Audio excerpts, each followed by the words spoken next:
আসলে সুন্দরবনে আসার সকাল টাইমে আসা আসলে উচিত না, কারণ সকাল টাইমে আসলে আপনি এখানের মূল যে সৌন্দর্য সেটা কিন্তু দেখতে পারবেন না। যেমন মনে করেন এখানে এই যে যেটাকে ভাইরাল রাস্তা বলে, এই রাস্তায় যদি আপনি আসেন এদিকে দেখেন যে এখানে পানি ছিল, এখন কর্দমাক্ত বোঝা যাচ্ছে যে পানি ছিল। এই পানিতে যখন ডুবে থাকবে তখন যদি আপনি এখানে আসেন তাহলে হচ্ছে এই যে প্রকৃতি এটা কিন্তু আরও অনেক বেশি সুন্দর লাগবে। তো এখানে চেষ্টা করবেন যখন জোয়ার থাকে। জোয়ার থাকে কোন সময় ভাই? বিকেলের দিকে না? 6 ঘন্টা পর পর। 6 ঘন্টা পর পর, তার মানে হচ্ছে এখন সকাল 8টা বাজে। আপনারা যদি মোটামুটি 8টা থেকে 6 ঘন্টা পর 2টা-3টার দিকে আসেন তাহলে এখানে জোয়ারটা দেখতে পারবেন। আর এই সুন্দরবনের এই রাস্তায় যদি হাঁটার সময় নিচে পানি থাকে আপনি কিন্তু মূল যে সৌন্দর্য সুন্দরবনের সেটা কিন্তু দেখতে পারবেন। তারপরেও এখানে যে এখন সৌন্দর্য কম সেটা কিন্তু না, এখানে কিন্তু চারিপাশটা অনেক সুন্দর। অবশ্য দেখতেই পাচ্ছেন, ক্যামেরায় কতটুকু দেখা যায় জানি না। এই যে এনারা হচ্ছে আমাদের হোস্ট। হ্যাঁ, হোস্টরা সাধারণত অলস হয়ে থাকে, এই ভাইরা অলস কম, কারণ এতটা ভিতরে আসছে। তারপরেও আরো কি ভিতরে যাওয়ার ইচ্ছা আছে? তা আসেন, আস্তে আস্তে আসেন। মোটামুটি শেষ। এই তো বান্দরবনে মানে সুন্দরবনে আসার পরে যেই প্রত্যাশাটা সবার ভিতরে বেশি থাকে সেটা হচ্ছে বানর যেন পর্যাপ্ত পরিমাণের দেখা যায়, কারণ এই বানরের সাথে মজা করতে করতে কিন্তু প্রকৃতি দেখার সৌন্দর্য আসলে একটু ভিন্নধর্মী। যেমন এইখানে অনেকক্ষণ পরে আরেকটা বানরের দেখা পেলাম। এখন পর্যন্ত বেশ খানিকটা আসছি, 2টা বানরের দেখা পাইছি। এখানে কিন্তু হাজার হাজার বানর আছে, সব সময় দেখা যায় না। এখন আমরা অসময়ে আসছি, সম্ভবত সকালবেলায় ঘুম থেকে উঠে নেয় বানর, এই জন্য এখন পর্যন্ত আমরা কম বানর দেখতে পাচ্ছি।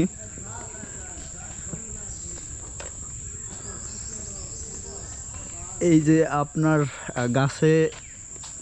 গাছের নাম দিয়ে ছোট্ট সাইনবোর্ড দেওয়া, এই গাছের নাম হচ্ছে কাঁকড়া। কাঁকড়া গাছ কিন্তু আসলে অনেক সুন্দর। এই গাছের নাম কাঁকড়া কেন করা হয়েছে জানি না, তবে এর যে ফুলগুলো আছে এই ফুলগুলো যদি আমি দেখাই, ফুলগুলো কিন্তু যথেষ্ট সুন্দর। কাঁকড়ার একটা কোয়ালিটি আছে ফুলের ভিতরে। যেমন ধরেন এইখানে যদি দেখেন, এই ফুলটা দেখলে বুঝতে পারবেন যে এটা কাঁকড়া একটা ভাব পাওয়া যায়। সম্ভবত এই কারণে হতে পারে বা অন্য কোনো কারণও থাকতে পারে। নিচের দিকে প্রচুর পরিমাণের কাঁকড়া দেখা যায়, ক্যামেরায় কতটুকু দেখা যায় জানি না, তবে এখানে প্রচুর কাঁকড়া আছে।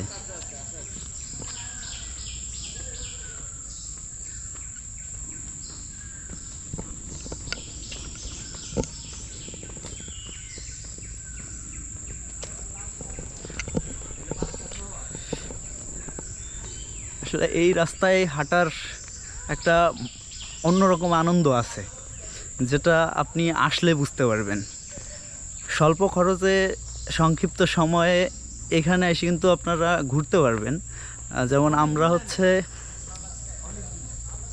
হচ্ছে সকালবেলায় আসছি, সকালবেলা মোংলা এসে নামছি, ওইখান থেকে নাস্তা করে তারপরে হচ্ছে নৌকা নিয়ে চলে আসছি করমজলের ভিতরে। এইটাকে ভাইরাল রাস্তা বলে। রাস্তাটা আসলে অনেক সুন্দর। ভাইরাল রাস্তা নামকরণ হয়েছে কোনো এক কারণে, হয়তো বা ভাইরাল হওয়ার কারণে বা রাস্তাটা সৌন্দর্যের কারণে, তবে রাস্তাটা কিন্তু আসলেই সুন্দর। এই রাস্তায় আসলে বুঝতে পারবেন যে রাস্তাকে কেন ভাইরাল রাস্তা বলা হয়। আর এই রাস্তায় কিন্তু আগেই বললাম যে অনেক বানর দেখা যায়। আমরা যে আশা করছিলাম যে আমরা হয়তো অনেক বানর দেখতে পারবো, আমাদের সামনে যারা গেছে তারা দেখতে পারছে কি না জানি না, কারণ মানুষের ভিড় দেখলে এরা সাধারণত নিচে নামে না।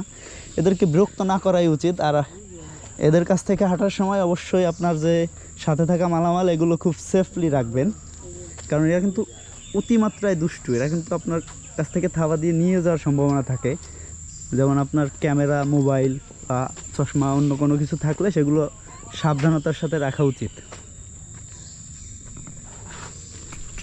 এই কিরে পাগল, তুই না আমার ভয় পাবি, আমারই ভয় দিস। যে এরা কিন্তু ওত পেতে থাকে, মানে কখন থাবা দিয়ে কি নেওয়া যায়। এই যে দেখেন কি সাহস।